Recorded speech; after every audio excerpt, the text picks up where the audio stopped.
Alexander ചക്രവർത്തി തൻ്റെ താരതമ്യേന ഹ്രസ്വമായ ജീവിതത്തിനിടയിൽ നിരവധി കടുത്ത പ്രതിസന്ധികളെ അഭിമുഖീകരിച്ചിട്ടുണ്ട്. അദ്ദേഹത്തിൻ്റെ വിജയങ്ങൾക്കിടയിലും ഈ വെല്ലുവിളികൾ അദ്ദേഹത്തിൻ്റെ യാത്രയുടെ ഭാഗമായിരുന്നു. ഇന്ത്യൻ പടയോട്ടത്തിൻ്റെ അവസാന ഘട്ടത്തിൽ ദീർഘകാലത്തെ യുദ്ധങ്ങൾ കൊണ്ടും വിട്ടുനിൽക്കുന്നതിനാലുമുള്ള ക്ഷീണം കാരണം അദ്ദേഹത്തിൻ്റെ സൈന്യം കൂടുതൽ കിഴക്കോട്ട് പോകാൻ വിസമ്മതിച്ചു.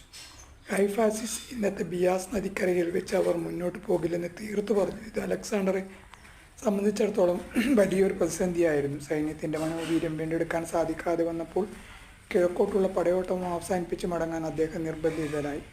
സൈനികപരമായ വെല്ലുവിളികൾ പേർഷ്യൻ സാമ്രാജ്യത്തെ എളുപ്പത്തിൽ കീഴടക്കിയെങ്കിലും പലയിടത്തും കടുത്ത ചെറുത്തുനിൽപ്പുകൾ അദ്ദേഹത്തിന് നേരിടേണ്ടി വന്നു. ഫിനീഷ്യൻ നഗരമായ ടയർ കീഴടക്കാൻ മാസങ്ങൾ നീണ്ട അത്യന്തം ശ്രമകരമായ ഉപരോധം വേണ്ടിവന്നു.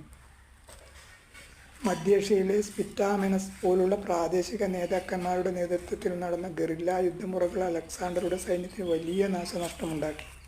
പോറസ് രാജാവുമായുള്ള ഹൈഡാസ്പസ് നദീതീരത്തെ യുദ്ധം വളരെ കഠിനമായിരുന്നു. ഇന്ത്യൻ സൈന്യത്തിൻ്റെ ആനപ്പട മസിഡോണിയൻ സൈന്യത്തിനും പുതിയതും ഭയാനകവുമായ വെല്ലുവിളിയായിരുന്നു. അലക്സാണ്ടർ പേർഷ്യൻ വസ്ത്രധാരണ രീതികളും ആചാരങ്ങളും സ്വീകരിക്കാൻ തുടങ്ങിയത് യാഥാസ്ഥിതികരായ മസിഡോണിയൻ പ്രഭുക്കന്മാർക്കിടയിൽ അതൃപ്തിയുണ്ടാക്കി. ഇത് പലപ്പോഴും ഗൂഢാചരണങ്ങളിലേക്ക് നയിച്ചു.